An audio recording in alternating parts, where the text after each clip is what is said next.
Bem-vindo a Encontro Virtual Presença Real. Por quê? Porque aunque estemos aqui conectados virtualmente, creemos em la presença de Jesucristo que está entre nós e que hoje, neste dia, o Senhor tenha uma palavra para ti que venga a animarte, a consolarte, não?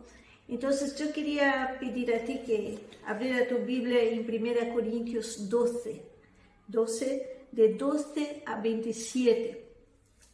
Tu tienes aí, corre tu Bíblia, chama quem está em tu casa, para que juntos participemos desse momento de adoração a Deus. Pero antes, vamos a orar, porque podemos ter uma boa conexão, pero si nuestro espíritu no está abierto a lo que Dios tiene para nosotros, ¿de qué vale, no? Entonces vamos a orar por este tiempo. Padre, yo te agradezco, Señor, porque tú estás presente en nuestras vidas, en cada lugar. Señor Jesús, tú eres el Dios omnipresente. Queremos dedicar a ti ese tiempo, ese espacio. Queremos que tú abras nuestro entendimiento.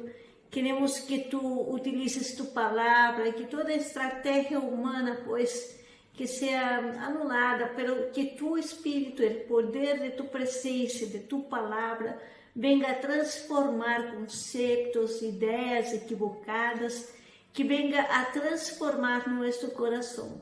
Recibe toda nuestra adoración. Gracias por esta semana, por todo lo que hemos vivido y por todo lo que tú tienes preparado para nosotros en esta que se inicia también. En el nombre de Jesús, bendice a cada uno, Señor, que está conectado a nosotros, Señor, nuestros amigos de aquí de España, de otros lugares. Bendice sus vidas, sus hogares, en el nombre de Jesús. Amén.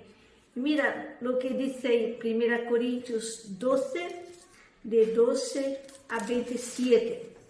Y dice así: porque así como el cuerpo es uno y tiene muchos miembros, pero todos los miembros del cuerpo, siendo muchos, son un solo cuerpo, así también Cristo. Porque por un solo espíritu fuimos todos bautizados en un cuerpo, sean judíos o griegos, sean esclavos o libres, y a todos se nos dio a beber de un mismo espíritu. Además, el cuerpo no es solo un miembro, sino muchos. Si dijere el pie, porque no soy mano, no soy del cuerpo, por eso no será del cuerpo. Y si dijere la oreja, porque no soy ojo, no soy del cuerpo, por eso no será del cuerpo.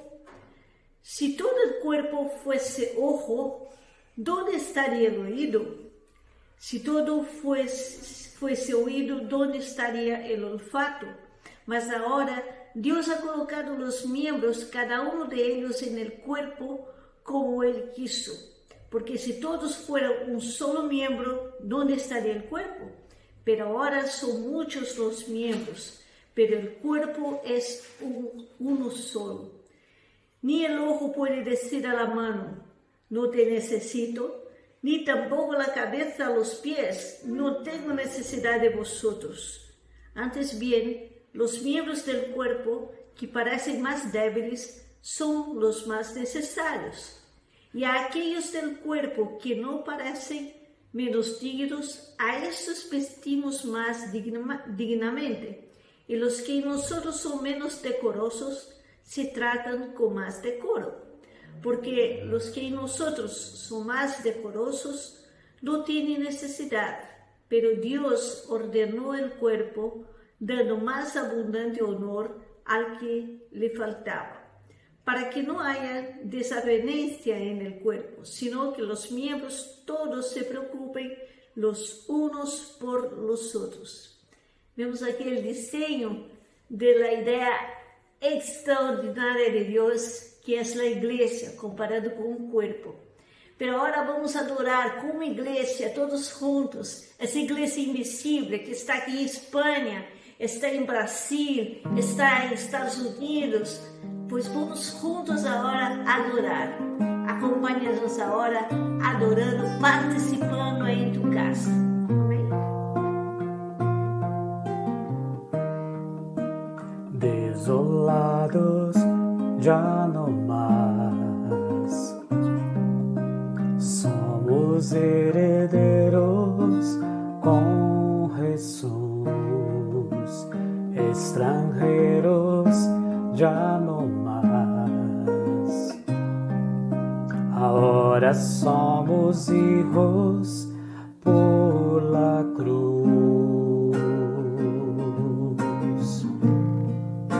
Somos iglesia, reino de luz, nuestra bandera la cruz de Jesús.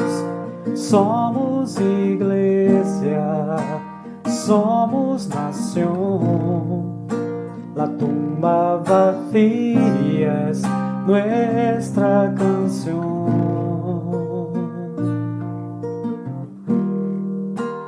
Extraviados ya no más, nos llama de vuelta a nuestro hogar.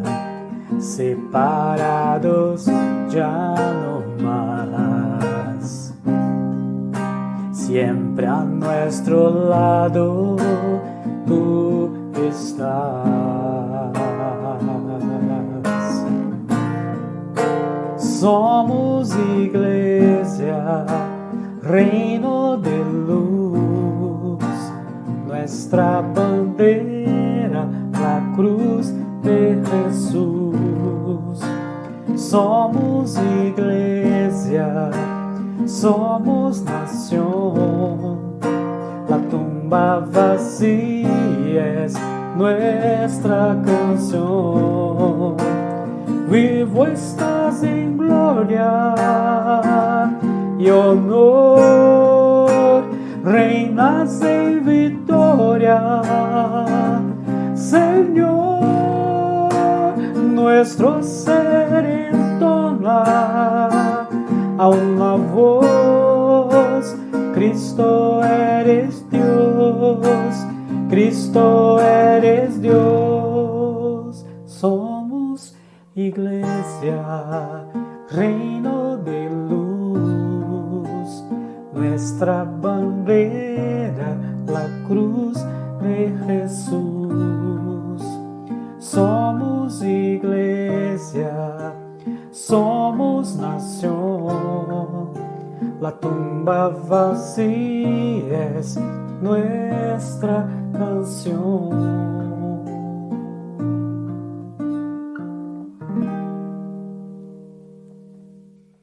Dios bendiga a la iglesia, Dios bendiga a los hermanos, hermanas, amigos, amigas, a todos aquellos que en esta hora están escuchando, están viéndonos a través de la página de Facebook de la Iglesia Bautista Getsemaní de Talavera de la Reina.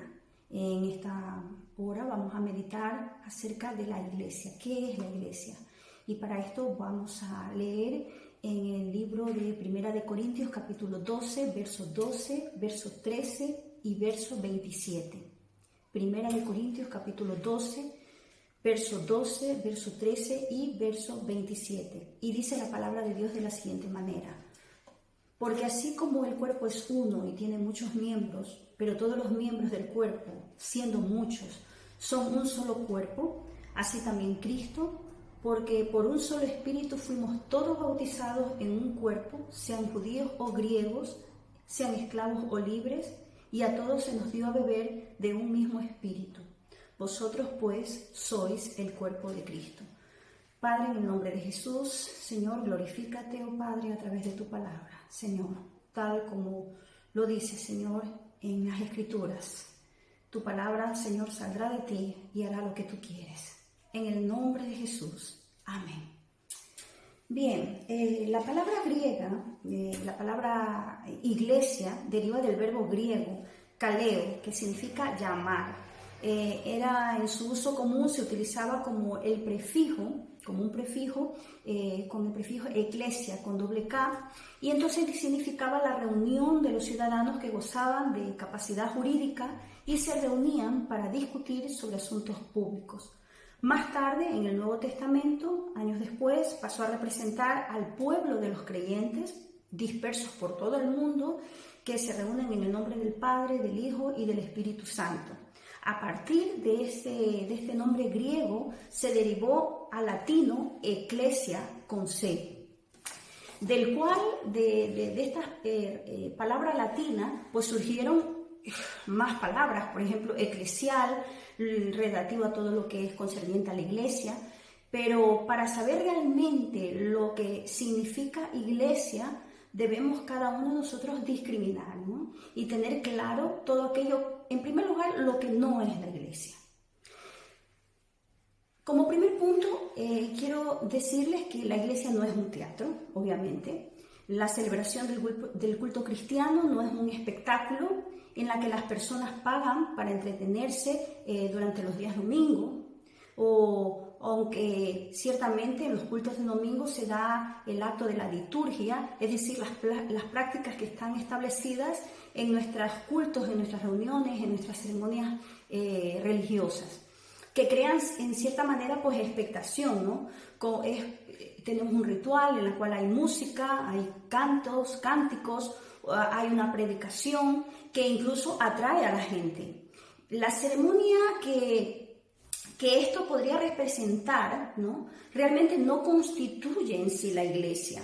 Incluso aunque algunos cultos se transmitan por televisión o debido a los confinamientos, como estamos ahora mismo atravesando por las redes sociales, la iglesia de Jesucristo no es un teatro, no es un cine, no es un plató televisivo, ni nada que se pueda parecer a una sala de fiestas, ¿vale?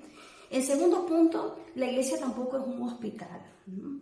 Aunque en la iglesia es verdad que la iglesia está compuesta por personas enfermas, ¿no? que hemos sido enfermos del alma, enfermos del espíritu, enfermos del cuerpo.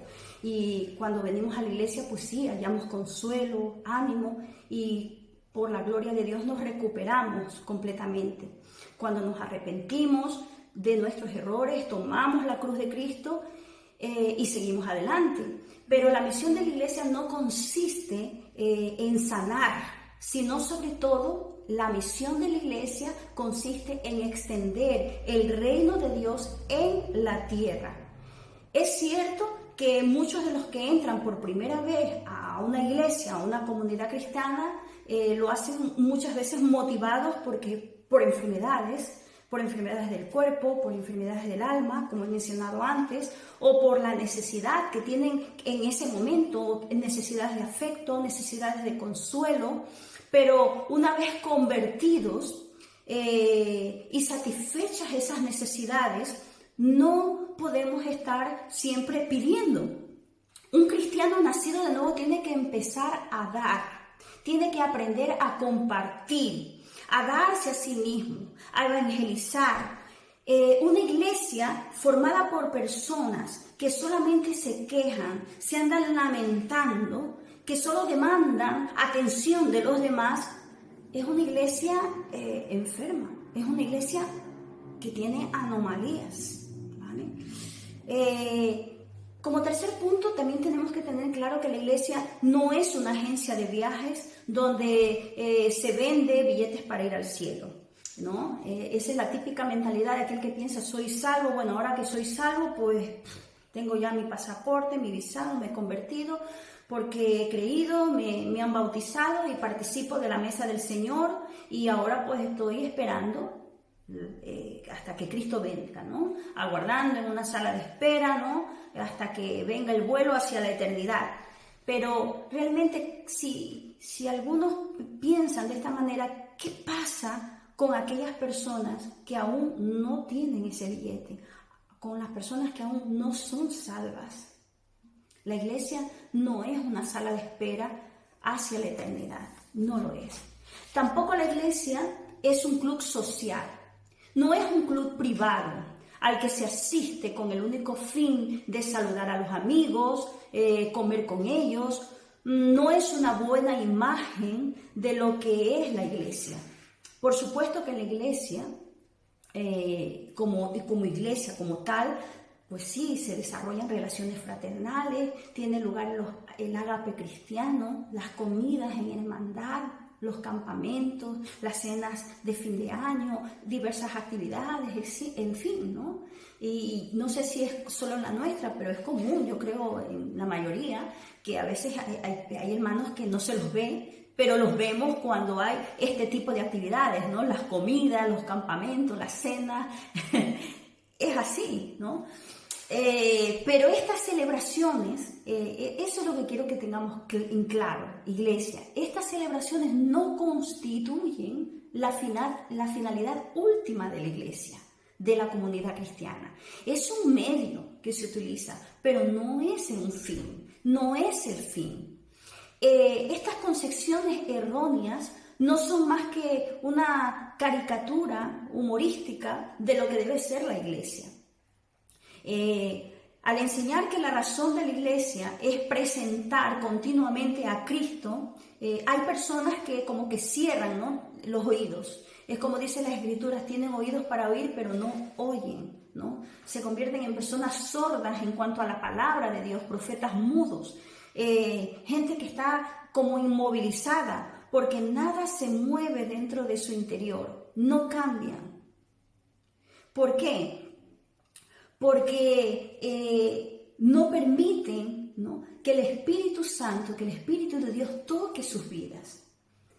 Cada servicio que termina, cada culto, cada reunión, es bueno que cada uno de nosotros nos planteáramos o nos replanteáramos esta pregunta, esta reflexión, cuando nos reunimos con iglesia, porque en muchas ocasiones se da el encuentro como iglesia en un culto, pero realmente cuando estamos ahí tenemos un encuentro con el Señor, con la palabra de Dios, con los miembros de la congregación, con los miembros de la iglesia.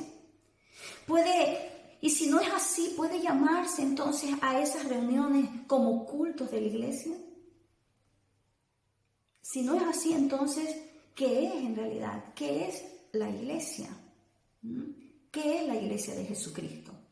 El término eclesia en la Biblia, tal como hemos visto, significa textualmente llamamiento, llamados aparte o convocar. Se empleó también este sinónimo como para movilizar a los ejércitos. En el siglo V a.C. se usaba también en términos políticos para referirse a las asambleas plenarias cuando los ciudadanos se reunían, ¿no?, en plenitud de derechos para elegir sus representantes y aprobar las leyes. Más tarde, en el siglo III a.C., cuando se hizo la traducción del Antiguo Testamento al griego en la llamada versión de los 70, la Septuaginta, se determinó o se denominó eclesia a la reunión litúrgica del pueblo de Israel en el Gahal o en la sinagoga de Yahvé. De esta manera podemos ver que el concepto de iglesia, ¿no?, como pueblo de Dios, ese concepto de pueblo de Dios ya existía en el Antiguo Testamento. Muchos años antes del nacimiento de Jesucristo, cuando se reunió la Septuaginta y tradujo las escrituras al idioma griego, ¿no?, ya existía la palabra eclesia.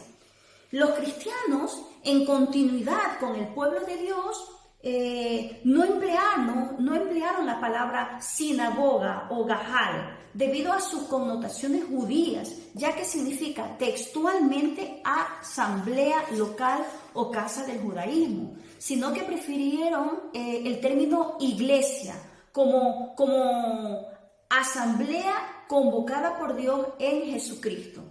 Por tanto, podemos decir que el concepto cristiano iglesia es la plenitud del concepto judío gahal, sinagoga, es decir, fue llevar este concepto a su máxima expresión como iglesia, ¿no? Le dieron se le dio un doble significado a este término. Por un lado, representaban a las comunidades locales que se reunían en la misma ciudad, y por el otro lado también significaba la iglesia universal, esparcida por todo el mundo y heredera del pueblo de Dios del Antiguo Testamento.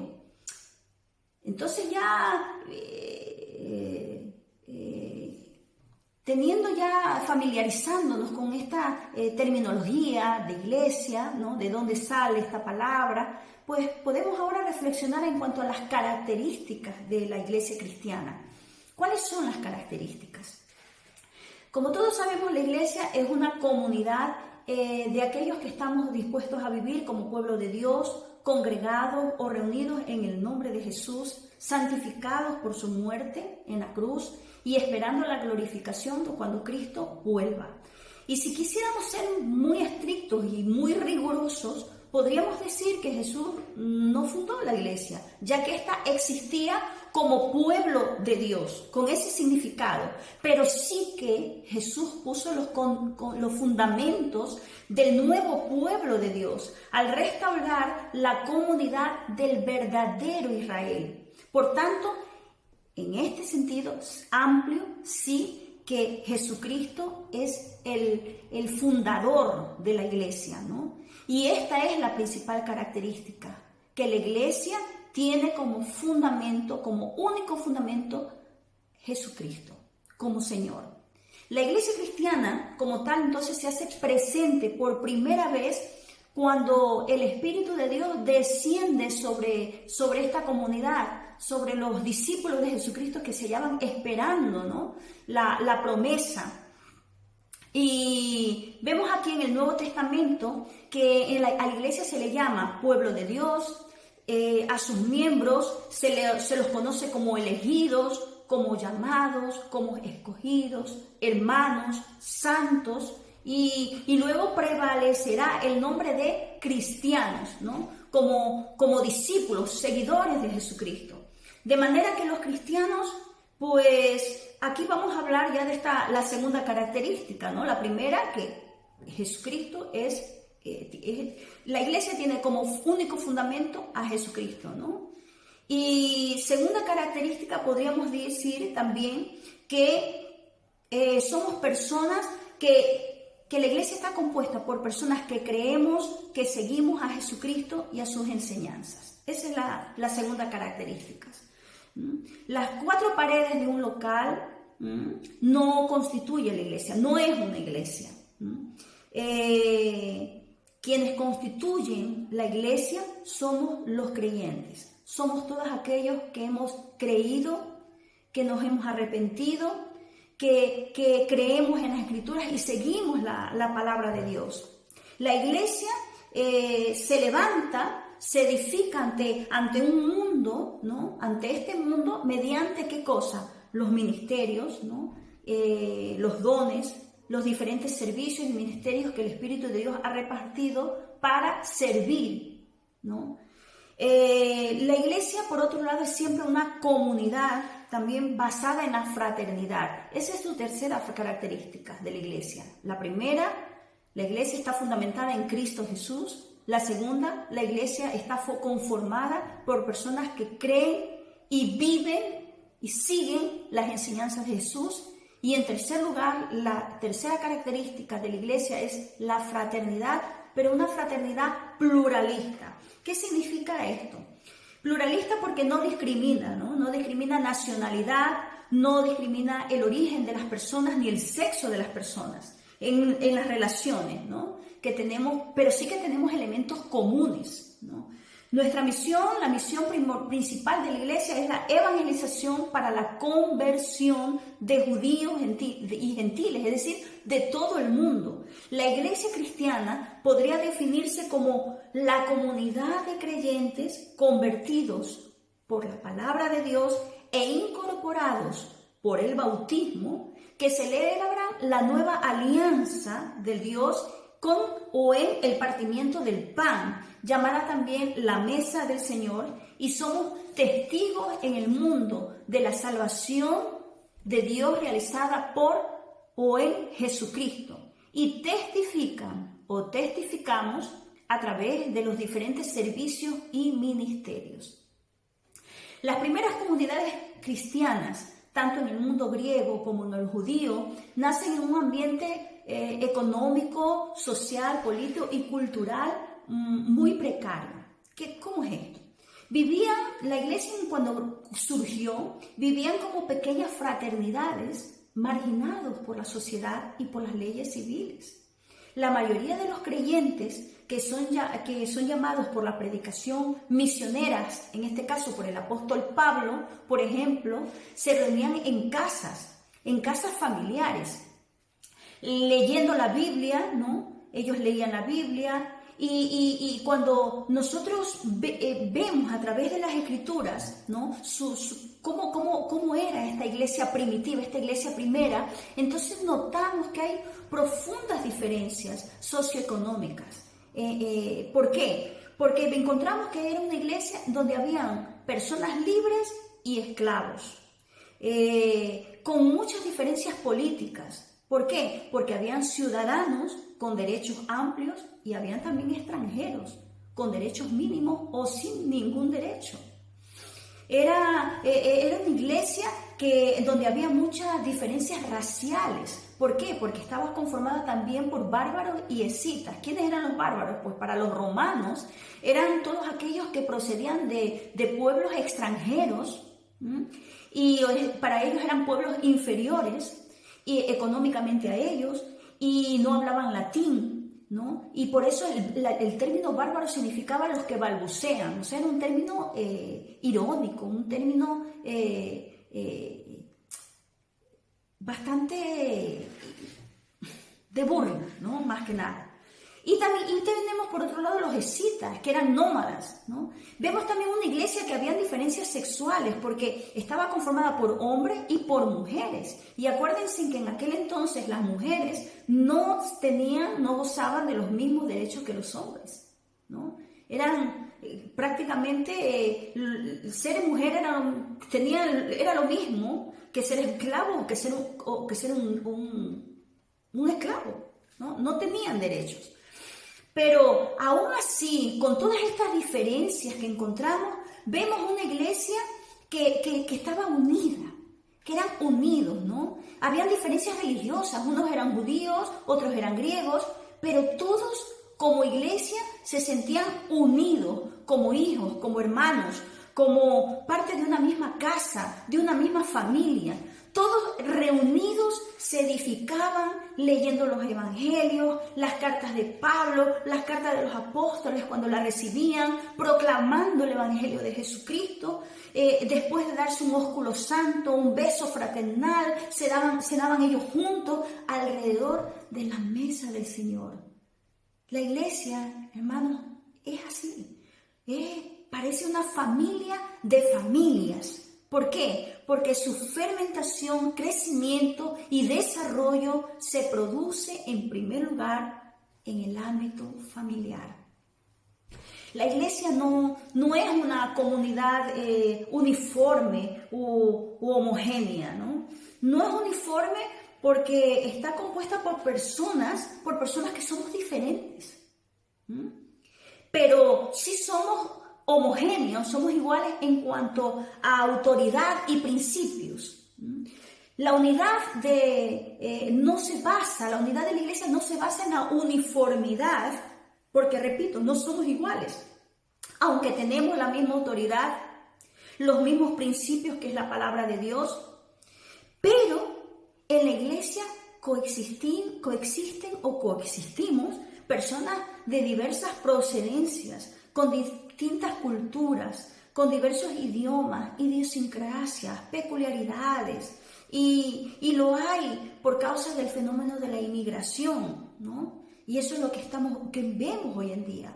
Una iglesia que en España está conformada por gente latina, por gente que proviene de África, por gente de diversas nacionalidades, inclusive de diversos idiomas también, ¿no? Diversas culturas, diferentes en sí, ¿no?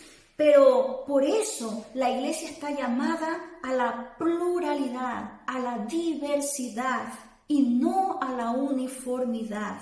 ¿No? No podemos decir que una iglesia debe estar solamente compuesta de españoles o solo compuesta por latinoamericanos. Esa no es la finalidad de la iglesia.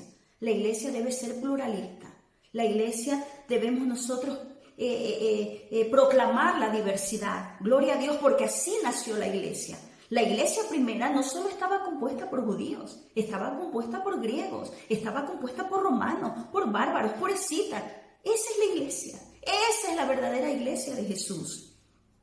Sin embargo, lo que nos iguala a todos, sean españoles, sean sudamericanos, sean africanos, sean de donde vengan, lo que nos hace convergir o coincidir en el mismo punto es que somos de Cristo y estamos en Cristo.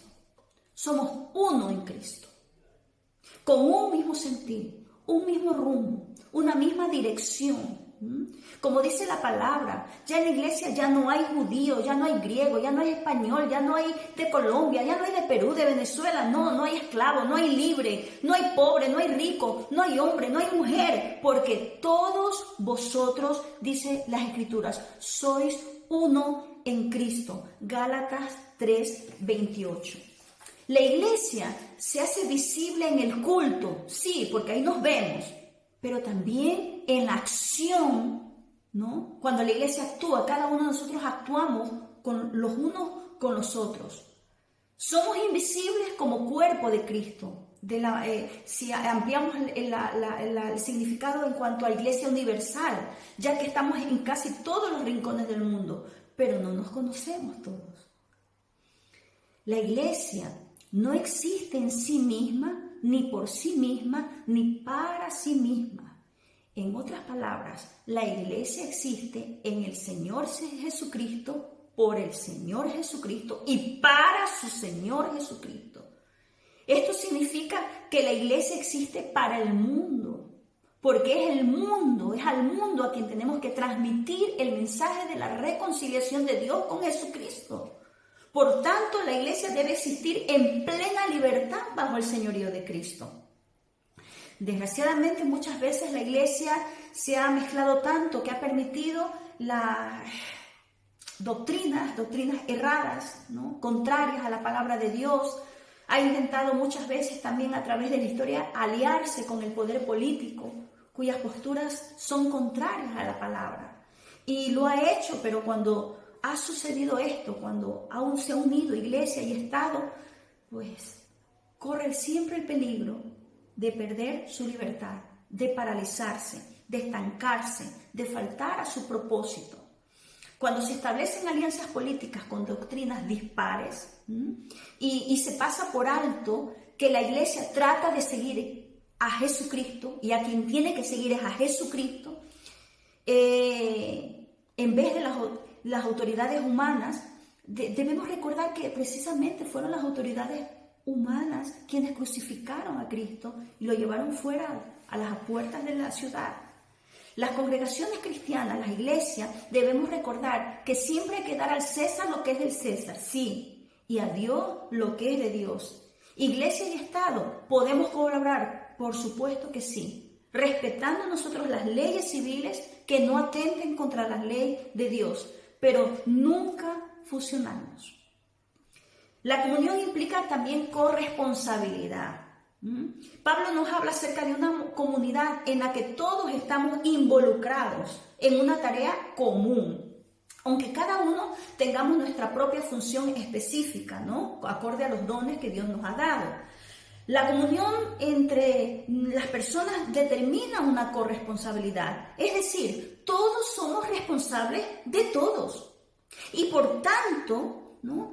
Hay una organización somos una organización con una variedad de ministerios y es bueno recordar siempre que estos ministerios o los que ministramos, los que servimos a Dios, no somos dignidades, no somos grandes, no somos superiores a los demás, no, sino que se trata de funciones, servicios, tareas y trabajos diversos donde el más grande es el que sirve a los demás, Ese es el principio que estableció el Señor Jesucristo. ¿Por qué? Porque en la base de todo esto está la igualdad, el sacerdocio universal de los creyentes, el hecho de que todos Dios nos ha constituido como sacerdotes delante de Dios. Entonces, la comunión es una misión común de todos como iglesia y nadie puede echarse atrás. Nadie debería estar renunciando continuamente a sus funciones o delegar en otros tareas que nos corresponden a nosotros, tareas que te corresponden a ti, tareas que me corresponden a mí, tareas que afectan a toda la comunidad. La participación, hermanos, debería ser es ley, es el dinamismo de la iglesia cristiana. ¿Saben por qué? Porque todos tiramos de la misma red, hermanos, todos. Se cuenta que en la costa de los esclavos, hoy llamada costa de Ghana, en la costa de Ghana, en el Golfo, es frecuente ver en el mar a grupos de pescadores echando la red para pescar. Y lo primero que llama la atención es que parece como que fueran dos grupos de pescadores, ¿no? Estos dos grupos están muy alejados entre sí, ¿no? A primera vista dan la impresión como que si no se conocieran, ¿no? Es más, como que hubiera competencia en ambos grupos, porque todos compiten por ver quién pesca más. Pero a medida que va avanzando el trabajo, la gente se da cuenta que en realidad todos están comprometidos con el mismo propósito, la de pescar. Luego se ve que no solamente la red es traída hacia la orilla, sino que los dos grupos se acercan hasta unirse, hasta juntarse. ¿Por qué? Porque ahí es cuando la gente se da cuenta que se trata de la misma red que al final recuperan ellos llenos de peces. Y otra sorpresa es que cada grupo tiene una composición diferente. Es decir, no solamente hay hombres, no, también la componen hombres, mujeres, niños, ancianos, jóvenes. Todo el poblado está en la playa. Todos trabajan juntos, agarrados a la misma cuerda. Todos, sin excepción, tirando según la fuerza de cada cual. Y a veces algunos niños tropiezan, caen, jóvenes tropiezan y caen, pero la persona que está detrás le da la mano, lo levanta y sigue tirando alegremente hasta el final. Todos participan en el reparto de los peces, que luego cuando se marchan a sus cabañas, llevan grandes cestos llenos de peces o de pescados sobre sus cabezas. Hermanos, nuestra responsabilidad como iglesia y en el mundo puede expresarse también con esta misma imagen. Estamos agarrados cada uno a la cuerda de nuestra vida, de nuestro día a día. Probablemente solamente prestamos atención al pedazo de cuerda que tengo yo en mi mano, al pedazo de cuerda que tienes tú en tu mano. Y a veces puede parecernos que esta sea nuestro fin y este sea nuestro propósito en la vida, pero estamos equivocados. A veces puede pensar inclusive que podemos subsistir, ¿no? De esta manera, ¿no? Tirando de la cuerda de la vida con nuestras preocupaciones, con nuestras dificultades, ¿no? Con nuestros razonamientos. Pero escúchame bien, la cuerda no solamente está en tus manos. La cuerda no solamente está en mis manos. Esta cuerda continúa y está agarrada por millones de manos en el inmenso mundo llamado tierra. Y todos y cada uno, hermano, no podemos refugiarnos en el anonimato. La cuerda es muy sensible y transmite a nuestros compañeros de trabajo nuestro esfuerzo, pero también nuestras resistencias, nuestro compromiso, pero también nuestro rechazo. Cuando alguien piensa, ¿quién sabe? ¿Quién se ha dado cuenta si yo existo? Nadie nota mi presencia. O ¿para qué sirve mi trabajo? O parece que nadie se da cuenta de lo que yo hago o de lo que he hecho. ¿Y sabe qué? las personas sí se dan cuenta de nuestra generosidad, sí se dan cuenta de tu trabajo, sí se dan cuenta de lo que tú haces, pero también se dan cuenta de nuestra debilidad, de nuestras debilidades y muchas veces de nuestro cansancio. La red es de todos, y nos une a millones de personas del mundo entero. Lo que hacemos, lo que somos, lo que pensamos, lo que vivimos, afecta a todos aquellos que nos rodean. Y la grandeza de nuestra misión tal vez sea la de aumentar la estatura de los demás, gloria a Dios, pero nuestra mezquindad debilita también a los otros. Nuestra pobreza interior, nuestra pobreza espiritual empobrece al mundo. Pero nuestra cosecha es una riqueza para todos. Y al final, ¿saben qué? Al final es el Señor quien hará la distribución, porque realmente el Señor Jesucristo, quien sostiene los dos extremos de la cuerda. Y ¿saben qué? Es Jesucristo quien siempre carga la mayor parte del peso.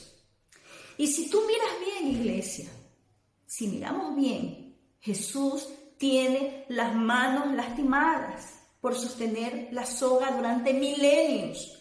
Es más, las tiene agujereadas, horadadas, traspasadas de lado a lado cuando murió por ti y por mí en la cruz del Calvario. Y con esas manos horadadas dará a cada uno lo suyo cuando estemos en su presencia. Y Dios nos ayude, iglesia, Dios nos ayude a cada uno de nosotros como parte de la iglesia para que sepamos agarrarnos a esta cuerda, la cuerda de la vida, y tirar con fuerza para que nadie pase hambre, para que nadie se debilite por culpa nuestra. Y esta tarea no solamente es tarea de la pastora o de los líderes de la iglesia, sino de toda la iglesia, de cada creyente, de cada miembro de la iglesia. ¿Y saben qué, hermano, hermana que me estás escuchando? No esperes que te llamen. Llama a quien lo necesita. No esperes que te ayuden. Ayuda a quien lo necesita. No esperen más que vengan a secarte las lágrimas.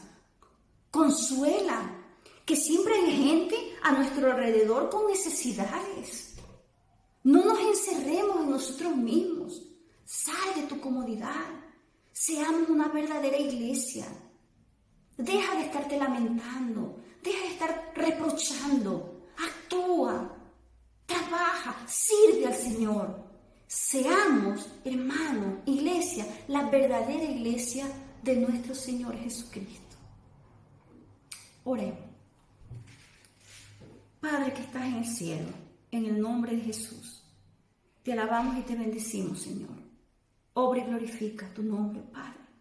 Ayúdanos, Señor. Ayúdanos, Padre, a tener visión real, Señor, de lo que tú quieres hacer en este mundo, Señor. Y nosotros seamos partícipes, colaboradores tuyos, Padre. Señor, quita mi mirada, nuestra mirada de nosotros mismos y ayúdanos a mirar a los demás. Ayúdame a mirar a quienes me rodean. En el nombre de Jesús, Señor. Porque tal vez hay muchos, oh Padre, que ahora mismo están muriendo, que ahora mismo, Señor, están necesitando y yo no me estoy dando cuenta. Obra en mi vida, Señor Jesús. Obra en la vida de tu iglesia. Y perdónanos, Señor, por ser diligentes. Perdónanos, Señor, en el nombre de Jesús.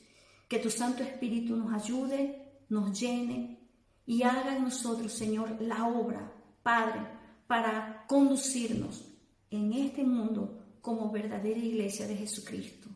Amén. Dios te bendiga y te guarde.